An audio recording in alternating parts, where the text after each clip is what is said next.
Hey guys, how are you all?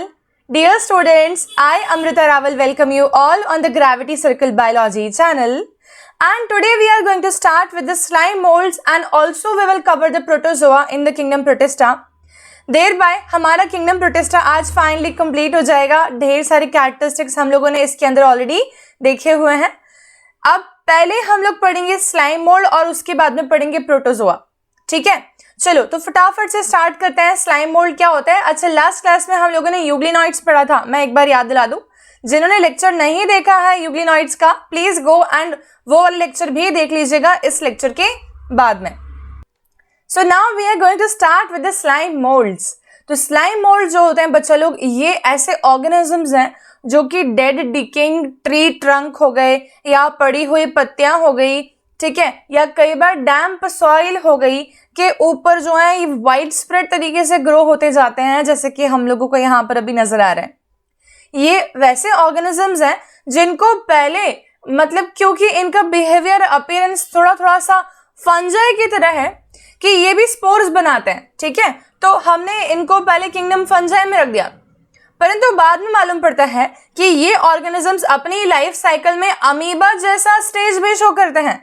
तो इसीलिए हमें ये समझ में आया कि basically we can somewhere make them a kind of link. जैसे कि यूग्लिना को हम लोग एक तरीके से लिंक मानते हैं, राइट, हमेशा, कि वो प्लांट का बिहेवियर भी शो कर सकता है और वो एनिमल जैसा भी बिहेवियर शो कर सकता है, ठीक है, प्रोटोजोआ जैसा. और सिमिलरली स्लाइम मोल्ड जो होते हैं वो फंजाई जैसा बिहेवियर भी शो कर सकते हैं और वो प्रोटोजोआ जैसा बिहेवियर भी शो कर सकते हैं. तो स्लाइम मोल्ड्स को देखते हैं हम लोग कि इसके अंदर क्या क्या इंपॉर्टेंट कैरेक्टरिस्टिक्स होंगे. कैरेक्टरिस्टिक्स समझ में हमें सारे आ जाएंगे. हम पहले जो डिटेल्ड कैरेक्टर्स है वो पढ़ेंगे, उसके बाद हम लोग एनसीईआरटी का एक बार पैराग्राफ भी रीड लगा लेंगे, ठीक है. तो चलो फटाफट से देखते हैं. पर मैं ये सोच रही हूँ कि मैं आप लोगों को जो है कैरेक्टर समझाने के तुरंत बाद में आप लोगों को एक बहुत अच्छे से लाइफ साइकिल रिप्रेजेंटेशन बताऊं और उसके बाद में हमें जो है ये सारे कैरेक्टरिस्टिक्स जो है ना दिमाग में फिट हो जाएंगे एक तरीके से, ठीक है. तो देखते हैं सबसे पहले स्लाइम मोल्ड के बारे में कुछ एक पॉइंट समझते हैं कि इनको हम लोगों ने बोला फंजाई और प्रोटोजोआ की तरह. मैंने इनको प्लांट जैसा बोला क्या? नो. तो इसमें हमें ये ध्यान रखना है कि इनके पास में क्लोरोफिल नामक पिगमेंट जो होता है वो नहीं प्रेजेंट है, इट इज एब्सेंट. हालांकि ये ऑर्गेनिज्म जो है स्लाइम मोल्ड्स, ये अलग अलग कलर के हो सकते हैं पर क्लोरोफिल पिगमेंट की प्रेजेंस इनके अंदर नहीं पाई जाती. तो हम इनको प्लांट लाइक किसी भी स्टेज पर नहीं बोलने वाले हैं, ठीक है. तो फर्स्ट पॉइंट शायद सभी लोगों को क्लियर हो गया that they do not have a chlorophyll pigment, they do not perform photosynthesis at any cost, ठीक है. ये बिल्कुल भी ऑटोट्रॉफिक नहीं है, ये बिल्कुल भी अपना खाना खुद प्रिपेयर करते ही नहीं है, ठीक है. तो हमें ये फर्स्ट पॉइंट क्लियर हो गया है कि they do not have chlorophyll in them, they lack chlorophyll, ठीक है. सेकेंड पॉइंट, इनके पास में प्लाज्मा मेम्ब्रेन होती है मोस्टली, ठीक है, और सेल वॉल नहीं होती है वेजिटेटिव फेज में, लेकिन स्पोर वाली स्टेज में इनके पास में सेल्यूलोज की बनी हुई सेल वॉल होती है, ठीक है. ये कौन से दो स्टेजेस मैंने बोले? एक मैंने बोला वेजिटेटिव, वो ये वाला फेज की बात हो रही है, ठीक है. इस फेज को हम लोग बोल रहे हैं वेजिटेटिव फेज. इस पर्टिकुलर फेज में इन सेल्स के पास में सिर्फ प्लाज्मा मेम्ब्रेन होती है, ठीक है, और इनके पास में सेल वॉल नहीं होती है. लेकिन जब ये स्पोर की कंडीशन में होते हैं तब इनके पास में स्पोर्स के आसपास में एक सेल वॉल होती है, सेल वॉल होती है, ठीक है. तो they will have cell wall only when they are spore, otherwise the vegetative phases of the slime molds will lack any kind of cell wall. In fact they will have only the plasma membrane. तो ये second point था जो कि आप सभी लोगों को पूरा क्लियर हो गया होगा. थर्ड पॉइंट पे हम लोग आते हैं. ये अपने लाइफ साइकिल के अंदर स्टेजेस में एक बार अमीबा या तो फिर हम बोलेंगे फ्लेजेला वाला जैसे स्ट्रक्चर भी इनके पास में हो सकता है, ठीक है, ट्रिपैनोसोमा जैसा. तो यहाँ देखो ये हमें दिख रहा है अमीबॉइड सेल्स अपने पूरे लाइफ साइकिल के अंदर. ये स्ट्रक्चर्स स्लाइम मोल्ड जो हैं, ऑर्गेनिज्म जो हैं, ये एक आधी बार अमीबा या तो फिर फ्लेजिला जैसी कंडीशंस का मतलब प्रेजेंस शो कर सकते हैं. ये उनके जैसे भी दिख सकते हैं. अलग ही है ना। पर क्या होता है, लाइफ साइकिल के अंदर कई बार हमें अलग अलग फॉर्म्स देखने को मिलते हैं। जब कोई ऑर्गेनिजम्स की प्रॉपर अलग सी लाइफ साइकिल्स होती हैं जहां पर वो डिफरेंट अपीयरेंसेस या बिहेवियर शो करता है, तो हमें बहुत अलग बातें देखने को मिलती हैं। स्लाइम मोल्ड्स भी उनमें से एक ऑर्गेनिजम्स हैं, ठीक है, जो कि अपने लाइफ साइकिल में बहुत डिफरेंटली बिहेव करते हैं एक ही लाइफ साइकिल में। नेक्स्ट देखते हैं हम लोग स्लाइम मोल्ड कहाँ रहते हैं। ये वहां रहते हैं जहां इनको ढेर सारा ऑर्गेनिक कंटेंट मिले।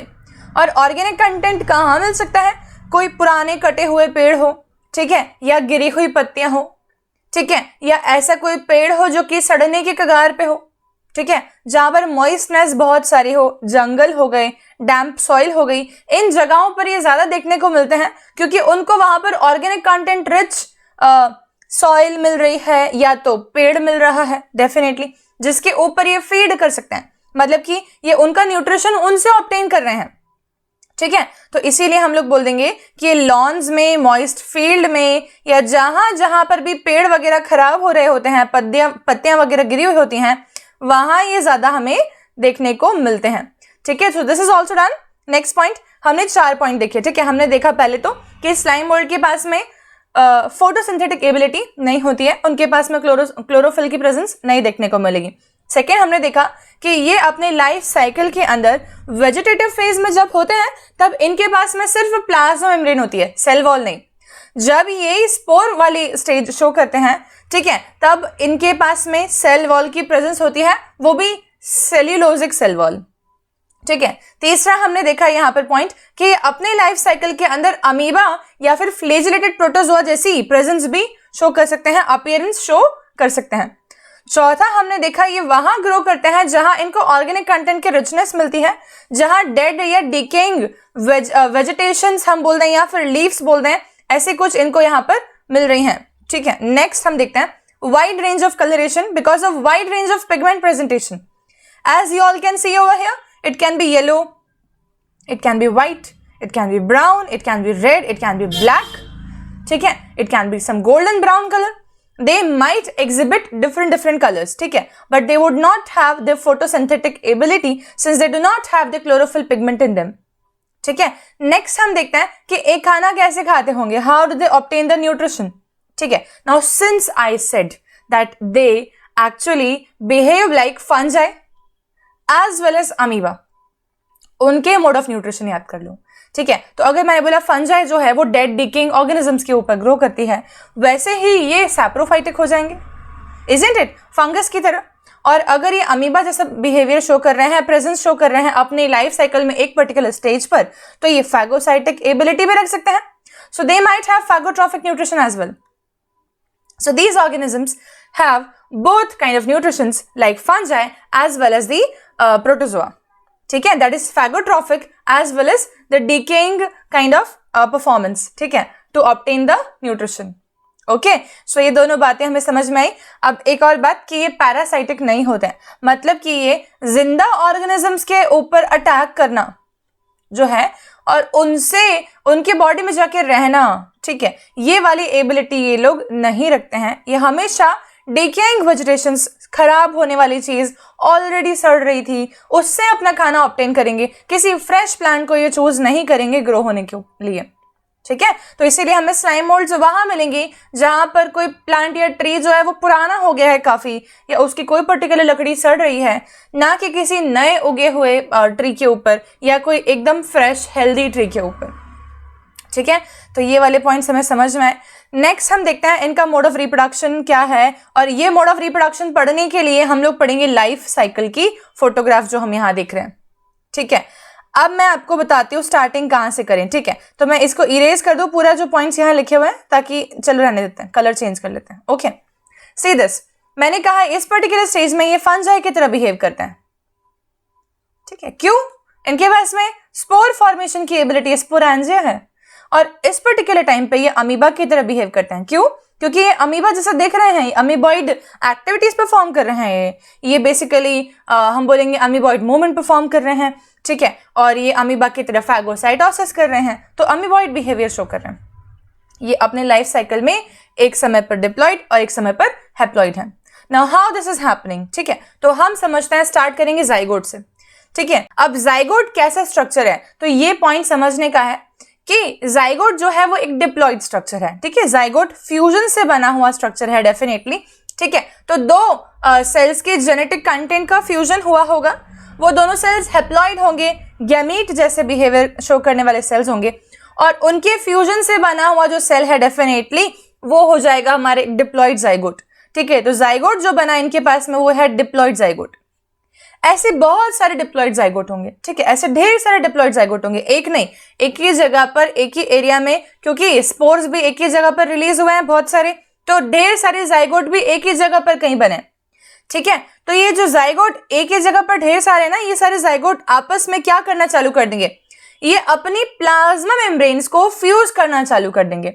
मतलब कि one zygote, second zygote, third zygote, ऐसे करते करते सारे जाइगोट जो आसपास में प्रेजेंट है ना, they will start fusing their plasma membranes and they will become a one single structure with multiple nucleuses, ठीक है। so such kind of thing is happening in this organism, जहां पर जाइगोट जो है वो फ्यूज होके कुछ ऐसा स्ट्रक्चर बना रहे हैं, ठीक है। तो zygote join to form the young plasmodium, इसको हम लोग बोल रहे हैं प्लाज्मोडियम, और ये कैसा अपीयरेंस शो कर रहा है, सिंसेशियल, मतलब कि multi nucleated with lots and lots of cytoplasm, क्योंकि अलग अलग जाइगोट्स जो है वो फ्यूज हो गए हैं अगर, और सारे का साइटोप्लाज्म इकट्ठा हो गया है, तो साइटोप्लाज्म जो है पूरे रिजल्टेंट स्ट्रक्चर के पास में जो कि बना है, जिसको हम लोग प्लाज्मोडियम बोल रहे हैं, यंग प्लाज्मोडियम, उसके पास में बहुत सारा होगा, ठीक है।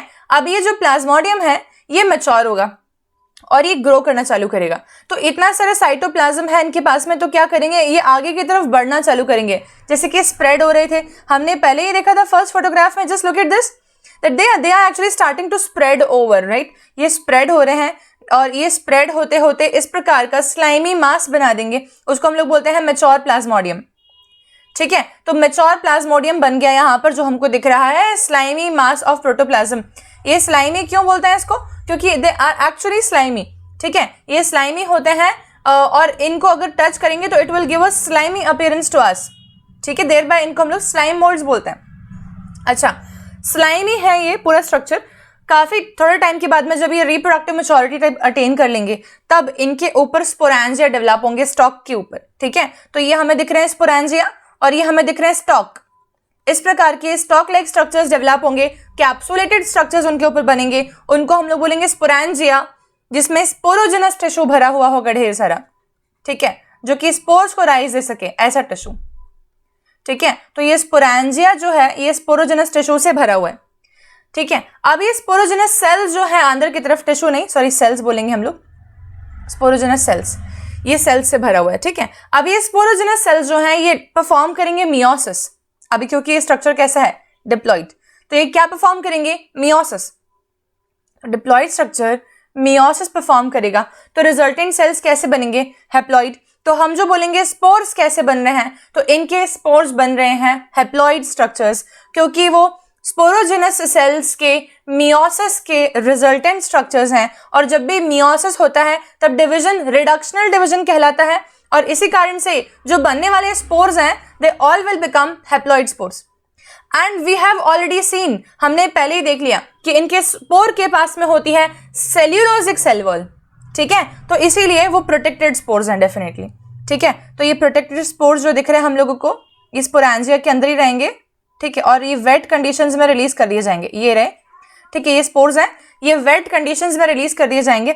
जब ये रिलीज कर दिए जाएंगे तब फिर क्योंकि उनके पास में एक प्रोटेक्टिव सेल्यूलोजिक सेल वॉल थी, ठीक है, तो उसको रिलीज करना पड़ेगा, तो उससे रप्चर होके बाहर आएंगे, जर्मिनेट हो जाएंगे स्पोर्स एक तरीके से, मान लो पानी के प्रेजेंस में, और अमीबॉइड या तो फिर फ्लैजेलेटेड, दोनों में से कोई भी एक प्रकार का स्ट्रक्चर बाहर आएगा, ठीक है। इसमें दोनों ही फॉर्म्स आ सकते हैं, अमीबॉइड भी आ सकते हैं, फ्लैजेलेटेड भी आ सकते हैं, ठीक है, डिपेंडिंग अपॉन अलग अलग प्रकार के फॉर्म्स इनमें से बाहर आ सकते हैं। इसीलिए हम हमेशा जब भी लाइफ साइकिल बनाएंगे ना, हम दोनों एरोज बनाएंगे कि अमीबा जैसे स्ट्रक्चर भी बन सकता है और फ्लैजेलेटेड स्ट्रक्चर भी बन सकता है, ठीक है। So this is we need to understand over here.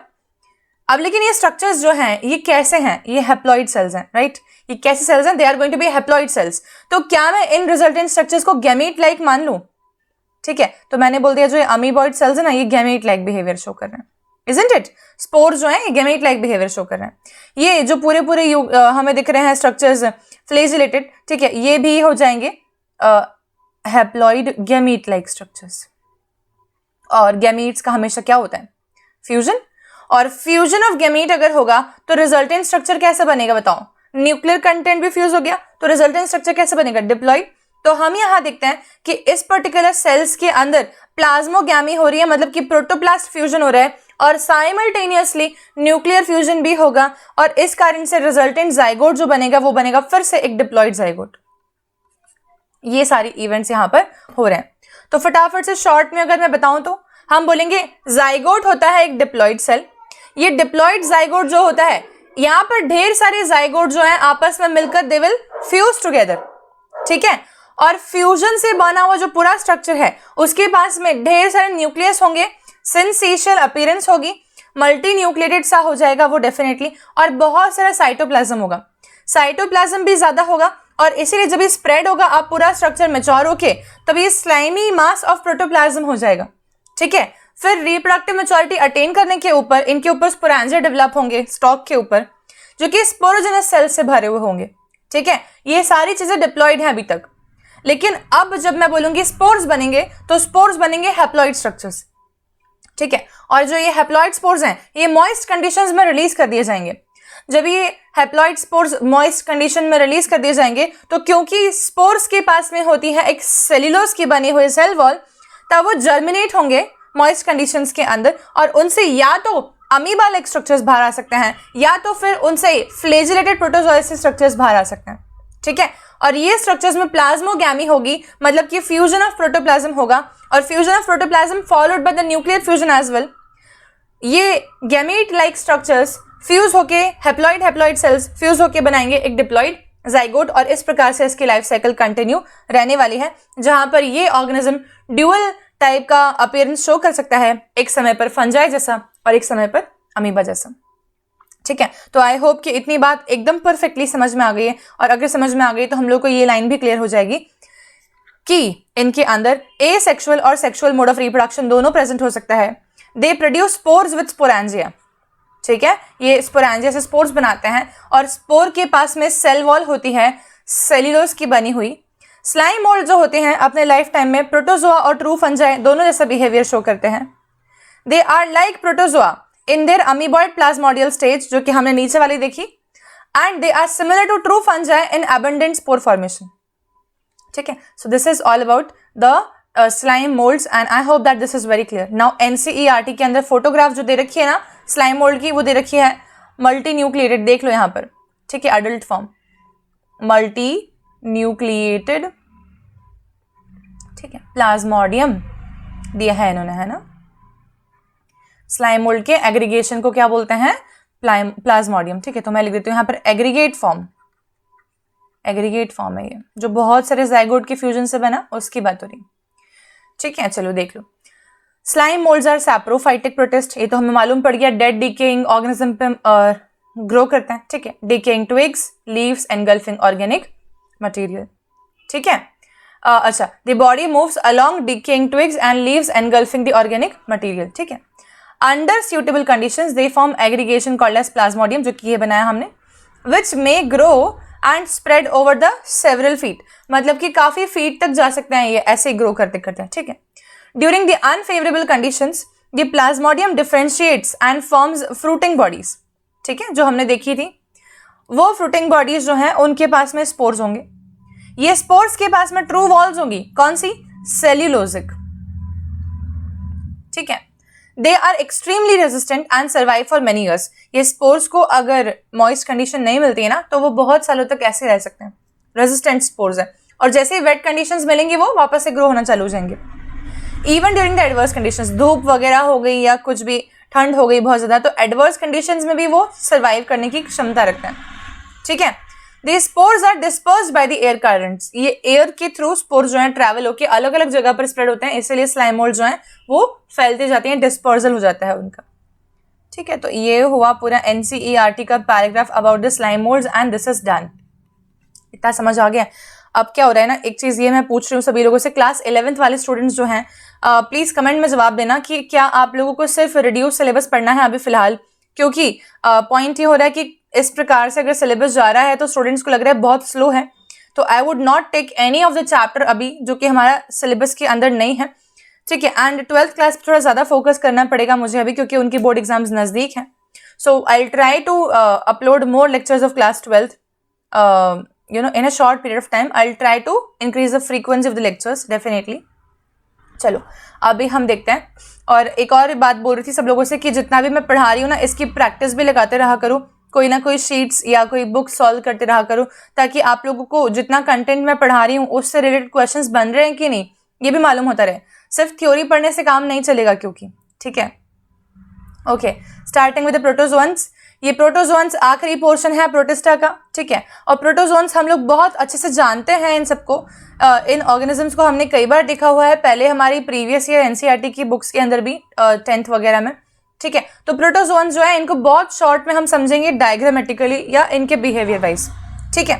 देखो प्रोटोजोअन्स जो होते हैं ये कंप्लीटली हेट्रोट्रॉफिक है, मतलब कि ये हमेशा ही किसी और पर डिपेंडेंट रहेंगे।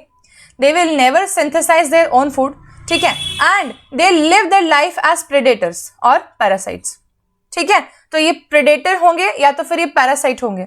हमेशा ये हेट्रोट्रॉफिक होते हैं, ये प्रेडेटर और पैरासाइट जैसा बिहेवियर शो करते हैं, मतलब कि किसी को एनगल्फ करके खा लेना, ठीक है, किसी की बॉडी के अंदर जाके रहना और वहां से न्यूट्रिशन ऑब्टेन करना, ठीक है। एंट अमीबा हिस्टोलाइटिका ये ऐसा ऑर्गेनिज्म है जो कि Entamoeba histolytica will always reside inside the body of any individual human and ये कॉज करता है डिजीज अमीबियासिस, ठीक है। तो इस प्रकार से ये बॉडी के अंदर जाके रहे तो पैरासाइटिक डिजीज कॉजिंग हो जाएंगे तब ये, और अगर ये एनगल्फ कर रहे हैं तो हम प्रेडेटर बोल सकते हैं, ठीक है। इनको हम मानते हैं primitive relatives of the animals. ये क्या सीन हुआ, इसमें क्या पॉइंट का मतलब क्या है? देखो फाइलम पॉरीफेरा सबने सुना है, ठीक है। तो फाइलम पॉरीफेरा के अंदर हमारे पास में हमने देखा था क्वानोसाइट नाम के सेल्स होते थे, याद करो, याद आया? ये क्वानोसाइट सेल्स, ठीक है। प्रोटोजोन्स के अंदर एक प्रकार के फ्लेजिलेट्स होते हैं, उनको बोलते हैं क्वानोफ्लेजिलेट्स। क्या बोलते हैं? क्वानोफ्लेजिलेट्स, ठीक है। अब मैंने कहा अगर मैं फाइलम पॉरीफेरा की बात कर रही हूं तो मैंने देखा था कि वहां तो बहुत सारे क्वानोसाइट सेल्स होते हैं जो कि उनकी स्पोंगोसील या स्पॉन्जोसील कैविटी को लाइन कर रहे होते हैं, है ना, जो कि हम बोलते हैं वाटर आ रहा है बॉडी के अंदर, वाटर स्पॉन्जोसील में है और फिर वाटर ऑस्कुलम से बाहर जा रहा है, वहां क्वानोसाइट की लाइनिंग थी पूरी एक, ठीक है।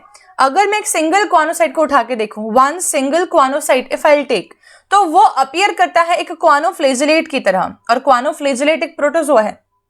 इससे हमें ये लिंक बैठा कि क्वानोफ्लेजिलेट्स से ही बने हैं फाइलम पॉरीफेरा, ठीक है, और क्वानोफ्लेजिलेट्स ही उनके प्रिकर्सर्स थे। तो समवेयर वी कैन से कि एनिमल किंगडम जो है उसका लिंक जब भी बिठाना है तो बिठाना हमेशा प्रोटोजोआ के साथ में। एक और रीजन है कि एनिमल्स जो होते हैं वो होते हैं हेट्रोट्रॉफिक और प्रोटोजोन्स भी होते हैं हेट्रोट्रॉफिक, ठीक है। तो इस कारण से हम हमेशा बोल सकते हैं कि protozoans are primitive relatives of the animals, ठीक है। अब प्रोटोजोन्स के अलग अलग ग्रुप्स हो सकते हैं, जिसके अंदर हम लोग ग्रुप्स देख लेते हैं पहले। एक होता है अमीबॉइड प्रोटोजोन्स, एक होते हैं हमारे पास में सीलिएटेड प्रोटोजोन्स, ठीक है। एक मिनट, क्या ओपन हो गया? अमीबॉइड प्रोटोजोन्स, फिर आते हैं हमारे पास में फ्लेजिलेटेड प्रोटोजोन्स जिनके पास फ्लेजिला होगा, ठीक है। फिर आते हैं सीलिया वाले जिनके पास सीलिया होगा, ठीक है। और फिर आते हैं हमारे पास में स्पोरोजोन्स। ये चार कैटेगरी में हम लोगों ने प्रोटोजोन्स को डिवाइड कर दिया, ठीक है ना। अमीबॉइड बोल देंगे, एक बार हम लोग फ्लेजिलेटेड बोल देंगे, सीलिएटेड बोल देंगे, स्पोरोजोन बोल देंगे, ठीक है। तो चार हमारे पास में ग्रुप्स हो गए इनके। स्टार्ट करते हैं फर्स्ट ग्रुप से। तो फर्स्ट ग्रुप को हम लोग बोलते हैं सार्कोडीना। क्या बोलते हैं? सार्कोडीना। सार्कोडीना के अंदर आते हैं हमारे अमीबॉइड प्रोटोजोन्स, जैसे कि हमारा अमीबा हो गया, हमारा एंट अमीबा हिस्टोलाइटिका हो गया, एटसेट्रा, ठीक है। तो ये ऑर्गेनिजम्स कैसे होते हैं? ये अमीबा जैसे होते हैं। हम अमीबा को तो जानते ही हैं, इनमें अमीबा ही होता है बेसिकली, ठीक है। ये कहाँ रह सकते हैं? ये रह सकते हैं फ्रेश वाटर में, ये रह सकते हैं डैम्प सॉइल में, कीचड़ वगैरह में, ठीक है। ये रह सकते हैं सी वाटर में भी। ये ऑर्गेनिज्म जो है किसी की बॉडी में भी रह सकते हैं जाके पैरासाइटिक फॉर्म में, ठीक है। तो इसका मतलब ये हो गया कि ये बेसिकली मॉइस्ट कंडीशंस में पाए जाते हैं, फ्री लिविंग भी हो सकते हैं और पैरासाइटिक भी हो सकते हैं, किसी की बॉडी के अंदर जाके भी रह सकते हैं, डिजीज कॉज भी कर सकते हैं, ठीक है। तो ये फर्स्ट पॉइंट हमारे क्लियर हो गया, एक तो ये, और एक हमारे क्लियर हो गया यहाँ वाला पॉइंट, जैसे कि एंट अमीबा जो है वो एक पैरासाइट है। एंट अमीबा हिस्टोलाइटिका, हिस्टो मतलब कि टिश्यू, लाइसिस करता है इंटेस्टाइन के अंदर, ठीक है, ये डिजीज कॉज करता है, ठीक है। चलो अब देखते हैं, they move and capture they prey by putting out the false feet. अब कैसे, तो अब यहाँ पर इसीलिए मैंने ये एक इमेज लिया है जो कि आपको बेस्ट इमेजिनेशन होगा इसमें, ठीक है। तो ये इमेज देखो प्लीज फटाफट, ये देखो स्यूडोपोडिया निकाल रहा है, विड्रॉ कर रहा है, सॉरी प्रोजेक्ट कर रहा है। स्यूडोपोडिया प्रोजेक्ट करते करते इसने 2 पैरामीशियम को ट्रैप कर लिया, ठीक है, और ये पैरामीशियम जो है अब इससे बाहर नहीं आ सकते, अब ये उसका खाना हो गए हैं, ठीक है। तो अमीबा जनरली आसपास में प्रेजेंट उसी के साइज के बराबर पैरामीशियम पे अटैक कर सकता है आराम से, और पैरामीशियम उसका जनरली शिकार बनता है, ठीक है। अपने ही ग्रुप के लोगों के साथ गद्दारी कर रहा है ये, ओके। तो ये क्या कर रहा है, ये स्यूडोपोडिया को इस प्रकार से बाहर प्रोजेक्ट कर रहा है, और स्यूडोपोडिया प्रोजेक्ट करके ऐसे इंट्रैप कर लेता है। डब्ल्यूबीसीज देखें कभी भी, डब्ल्यूबीसीज भी ऐसे करके अपना साइटोप्लाज्मिक स्ट्रीमिंग के थ्रू स्यूडोपोडिया बाहर लाते हैं और फिर पूरा का पूरा फैगोसाइटोसिस कर लेते हैं किसी भी डेड किसी भी पैथोजन को या डेड सेल डेब्री को, जो हमारे सेल मर गया हो बॉडी के अंदर, उसको इस प्रकार से, ठीक है। तो ये अमीबॉइड मूवमेंट कहलाता है, इसी को हम लोग क्या बोलते हैं, अमीबॉइड मूवमेंट, ठीक है। और इसी का नाम होता है, बताओ कोई बताएगा, इसी को बोलते हैं डायपेडासिस। क्या बोलते हैं अमीबॉइड मूवमेंट को, डायपेडासिस, ठीक है, आया समझ में। चलिए, तो they move and capture their prey by putting out the pseudopodia false feet as an amoeba, ठीक है। और किसी किसी फॉर्म में इनके पास में सिलिका की शेल भी होती है मेराइन फॉर्म्स के अंदर, some of the marine forms possess silica on their surfaces, ठीक है। So this is all about the amoeboid protozoans. First point समझ में आ गया, बताओ क्या समझ में आया। पहला ग्रुप होता है अमीबॉइड प्रोटोजोन, ये अमीबॉइड मूवमेंट परफॉर्म करता है, उसी को हम लोग स्यूडोपोडियल मूवमेंट बोलते हैं, इसी को हम लोग डायपेडासिस बोलते हैं, ठीक है। ये फॉल्स फीट को बाहर की तरफ प्रोजेक्ट करते हैं और प्रोजेक्ट करके ऑर्गेनिजम्स को अपना शिकार बना लेते हैं, अपने आसपास में मौजूद ऑर्गेनिजम्स जैसे कि पैरामीशियम पे भी अटैक कर सकते हैं, एक साथ में 2 पैरामीशियम को भी ये आराम से निगल सकते हैं, एनगल्फ कर सकते हैं, ठीक है। तो ये हो गए, ये फ्री लिविंग हो सकते हैं जैसे कि अमीबा है, और ये पैरासाइटिक हो सकते हैं जैसे कि एंट अमीबा है, ठीक है, इंटेस्टाइन में जाने वाला amoeba. This is done. Next आता है हमारे पास में मैस्टिगोफोरा। पहला हमारा क्या था, सार्कोरिना, अब क्या आ गया, मैस्टिगोफोरा, ठीक है। मैस्टिगोफोरा के अंदर आते हैं हमारी फ्लेजिलेटेड प्रोटोजोन, सारे के सारे जिनके पास फ्लेजिला प्रेजेंट है, ठीक है। फ्लेजिला 9+2 अरेंजमेंट वाला, क्योंकि इनके पास यूकैरियोटिक फ्लेजिला होगा, सिंपल सी बात है, प्रोकैरियोट तो है नहीं, ठीक है। तो यूकैरियोटिक फ्लेजिला होता है 9+2 अरेंजमेंट माइक्रोट्यूब्यूल का, जिसमें हो ऐसा फ्लेजिला इनके पास में प्रेजेंट होगा। बच्चे लोग सोचेंगे कि यहाँ पर एग्जाम्पल के अंदर यूग्लिना भी आना चाहिए, सोच रहे हो 9+2 अरेंजमेंट, ठीक है। लेकिन यूग्लिना जो होता है वो प्लांट लाइक कैरेक्टरिस्टिक्स भी शो करता है, और हमने इस पर्टिकुलर ग्रुप की शुरुआत में एक बात बोली थी कि ये सारे हेटेरोट्रॉफ्स होते हैं, तो हमको यूग्लिनॉइड्स को अलग रखना चाहिए, और एनसीईआरटी ने इसीलिए यूग्लिनॉइड्स को प्रोटोजोआ के अंदर नहीं इंक्लूड करते हुए उसको अलग से यूग्लिनॉइड्स पढ़ाया, स्लाइम मोल्ड को अलग से पढ़ाया, ठीक है, प्रोटोजोन्स को अलग से पढ़ा रहे हैं। क्यों? क्योंकि प्रोटोजोन्स जो होते हैं वो हेटेरोट्रॉफिक होते हैं और फोटोसिंथेटिक नहीं, लेकिन फ्लेजिला भले ही यूग्लिना के पास में हो सकता है, तो मैं यूग्लिना को फ्लेजिलेट बोल सकती हूँ बिल्कुल, लेकिन मैं उसको मैस्टिगोफोरा के अंदर अभी फिलहाल नहीं पढ़ा सकती क्योंकि वो फोटोसिंथेटिक एबिलिटी रखता है, ठीक है। तो यहाँ देखते हैं, the members of the group are either free living और पैरासाइटिक, ये दोनों फॉर्म्स हो सकते हैं, या तो फ्री लिविंग या तो पैरासाइटिक, लेकिन इनके पास में फ्लेजिला होता है। और ये खास बात है, ये देखो फ्लेजिला, तो फ्लेजिला की मूवमेंट से ये लोग लोकोमोशन परफॉर्म करते हैं, और पैरासाइटिक फॉर्म्स अगर हैं तो डिजीज कॉज कर सकते हैं, जैसे कि ट्रिपैनोसोमा गैम्बियंस, ठीक है। तो ट्रिपैनोसोमा गैम्बियंस हो गया, ट्रिपैनोसोमा क्रूजी हो जाएगा, ठीक है। तो ये सारे जो ऑर्गेनिजम्स है ना, ये they are actually able to we can say cause diseases, ठीक है। तो ये डिजीजेस कॉज कर सकते हैं, ये हो जाएंगे हमारे पास है पैरासाइटिक फॉर्म्स। ट्रिपैनोसोमा से कौन सी डिजीज होती है? स्लीपिंग सिकनेस, और स्लीपिंग सिकनेस जो होती है, स्लीपिंग सिकनेस जो होती है, इसका नाम स्लीपिंग सिकनेस क्यों होता है?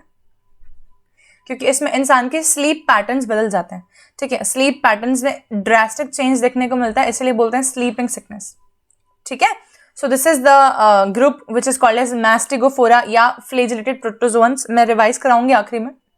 तीसरा देखते हैं हम लोग सीलिया वाले प्रोटोजोन्स, जिनको हम लोग बोलेंगे सीलियोफोरा, ठीक है, जिनकी बॉडी के ऊपर माइन्यूट सीलिया बहुत सारे प्रेजेंट होते हैं, जिसे यहाँ पर आप लोगों को मैं हाईलाइट करके दिखाती हूँ। इस ऑर्गेनिज्म में देखो कॉर्नर में हमें हेयर लाइक स्ट्रक्चर्स देखने को मिल रहे हैं, राइट। ये कौन है,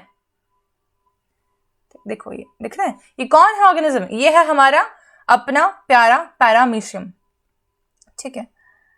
ओके, ये है हमारा पैरामीशियम, ठीक है। अब देखते हैं पैरामीशियम या सीलियोफोरा जो रहते हैं जनरली ये एक्वेटिक होते हैं और एक्टिवली मूविंग, क्योंकि इनके पास में सीलिया होती है। और ऐसा नहीं कि एक आधी सीलिया है, इनकी पूरी बॉडी सरफेस पे सीलिया होती है, इसीलिए हम बोलेंगे थाउजेंड्स ऑफ सीलिया प्रेजेंट हो सकती है इनके पास में। इनके पास में एक कैविटी ओपनिंग भी होती है, इसको हम लोग बोलते हैं गलेट, और गलेट का मतलब होता है माउथ लाइक, ठीक है। तो ये ऐसी ओपनिंग है जो कि माउथ की जैसे हो जाएगी, जो कि एक्सटीरियर में ओपन होती है, ठीक है। Open to the outside of the cell surface, cell से ओपन होके एक्सटीरियर में ओपन हो रही है, उसको बोलते हैं गलेट, ठीक है। अच्छा, the coordinated movement of the rows of cilia causes water laden food to be steered into the gullet. समझ में आया कि जैसे कि पानी है और पानी के अंदर बहुत सारा फूड डिजॉल्व है मान लेते हैं, ठीक है।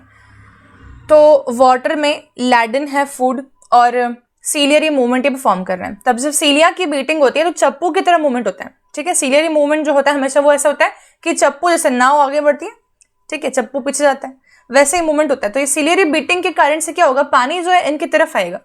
जब पानी इनकी तरफ आएगा तो वो फूड जो डिजोल्व वो भी इनकी तरफ आएगा, और गलेट से इनके वो मुंह जैसा है ना, गलेट तो बेसिकली एक्सटीरियर में ओपन होने वाला एक पोर है, अपर्चर है, तो उसके थ्रू वो फूड जो है अंदर आ जाएगा। पैरामीशियम इस प्रकार से खाना खाता है, ठीक है। तो समझ आ गया सबको, ऐसे पैरामीशियम जो है एनगल्फ करता है, मतलब हम बोलेंगे एनगल्फ नहीं करता है, सीलियरी मूवमेंट के थ्रू वो अपने तरफ लेके आता है खाना जो कि पानी में डिजॉल्व है उसको, ठीक है।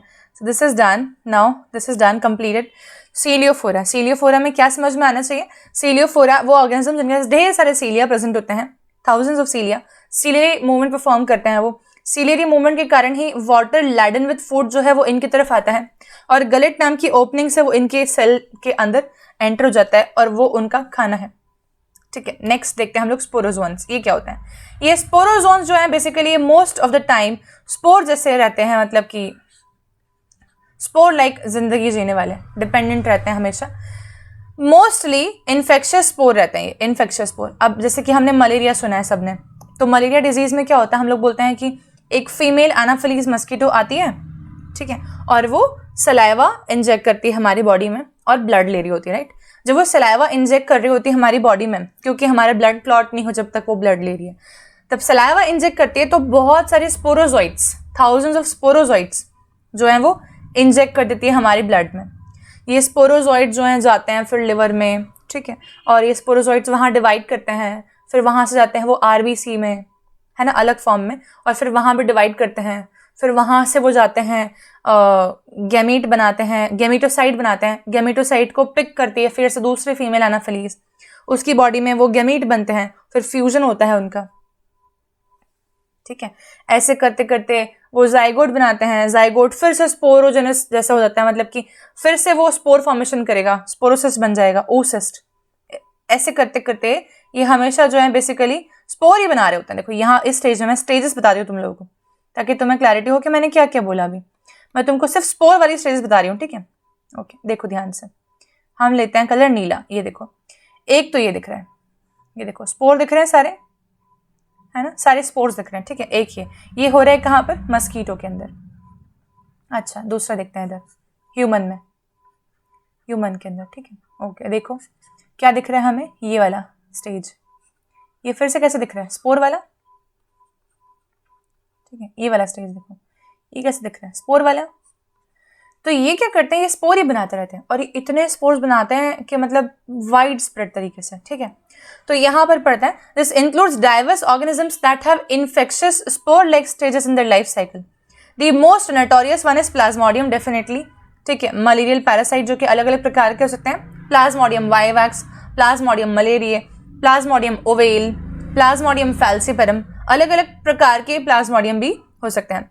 Which causes the disease malaria, a disease which has a staggering effect on the human population, ठीक है।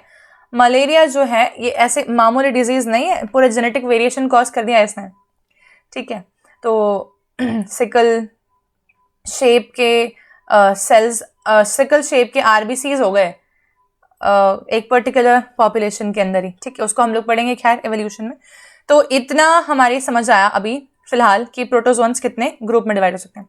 मैं इसको बहुत कट शॉर्ट करके बात करूँ तो क्या बोल सकती हूँ बताओ। तो मैं अगर इसको बहुत ज़्यादा शॉर्ट करने की भी ट्राई करूँ तो मैं 4 बात बोलूँगी यहाँ पर कि हमें क्या क्या पॉइंट्स ध्यान रखने के हैं जो कि हमें बिल्कुल नहीं भूलने हैं। पहला हो जाएगा हमारे पास ग्रुप के नाम, ठीक है। सार्कोडिना याद रखना, इसको बोलते हैं हम लोग अमीबॉइड। इसमें एग्जाम्पल कौन से आते हैं? अमीबा, और क्या आता है? एंट अमीबा, ठीक है। इनके पास होता क्या है? इनके पास में होता है सूडोपोडिया के कारण मूवमेंट, तो सूडोपोडियल मूवमेंट, ठीक है। और ये फैगोसाइटाइज करने की टेंडेंसी रखते हैं मोस्टली। नेक्स्ट आते हैं हमारे पास में फ्लेजिलेटेड प्रोटोजोन्स, ठीक है। फ्लेजिलेटेड प्रोटोजोन्स मैस्टिगोफोरा के अंदर हमारे पास एग्जाम्पल कौन सा आता है? तो हम बोल देंगे ट्रिपैनोसोमा, ठीक है। ट्रिपैनोसोमा, ठीक है। ट्रिपैनोसोमा है ना, ये फ्लेजिला के कारण मूव करते हैं। इनके पास में एक 9+2 फ्लेजिला की प्रेजेंस होती है, ठीक है। तो 9+2 माइक्रोट्यूब्यूल वाला फ्लेजिला इनके पास में होता है। दोबारा लिखने की शायद ज़रूरत नहीं है, इसलिए मैं नहीं लिख रही क्योंकि मैं ये पहले लिख चुकी हूँ, ठीक है। इतना। तीसरा हम देखते हैं, अच्छा ये मोस्टली अमीबॉइड जो है फ्री लिविंग भी हो सकते हैं, पैरासाइटिक भी। फ्लेजिलेटेड मोस्टली पैरासाइटिक होते हैं, ठीक है। तीसरा देखते हैं हम लोग, वो हो जाएगा हमारे पास में सीलियोफोरा, सीलिएटेड प्रोटोजोन्स, ठीक है। इसके अंदर हमारे पास एग्जाम्पल आता है पैरामीशियम, और पैरामीशियम के पास में एक इंपॉर्टेंट बात ध्यान रखने की, वो है गलेट, ठीक है। और हम बोलेंगे सीलिएटेड लोकोमोशन, थाउजेंड्स ऑफ सीलिया। चौथा हमें ध्यान रखना है, वो हो जाएगा हमारा स्पोरोजोन्स, और स्पोरोजोन्स के लाइफ टाइम स्पोर्स जैसे होती है मोस्टली, ठीक है। इसमें एग्जाम्पल हमारे पास जो आ जाता है वो होता है प्लाज्मोडियम, है ना। अच्छा, और ये मोस्टली स्पोर्स ही फॉर्म करता है, ठीक है। अच्छा, प्लाज्मोडियम, और ये मोस्टली पैरासाइटिक होते हैं, mostly parasitic. This is all about the phylum, this is all about we can say protist.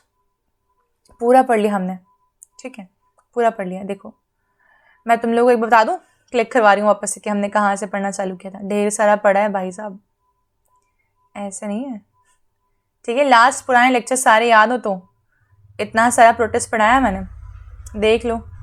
Diatoms यहाँ से, ये देखो किंगडम प्रोटिस्टा यहाँ से पढ़ाया था, ठीक है। किंगडम प्रोटिस्टा चालू किया था हमने पढ़ना। किंगडम प्रोटिस्टा के अंदर हमने सारे के सारे जो ऑर्गेनिजम्स हैं, ग्रुप्स जो हैं वो देख लिए। इसमें हमारे पास में डायटम्स करे हमने, डायनोफ्लेजिलेट्स पढ़े हम लोगों ने, ठीक है। फिर हमने स्लाइम मोल्ड्स पढ़े, यूग्लिनॉइड्स पढ़े, और हमने प्रोटोजोन्स पढ़ लिए। This is all, this is completed.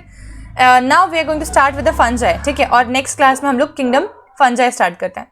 So bye everybody, we will meet in the very next class now with the kingdom fungi, and please solve the questions of the kingdom protista meanwhile.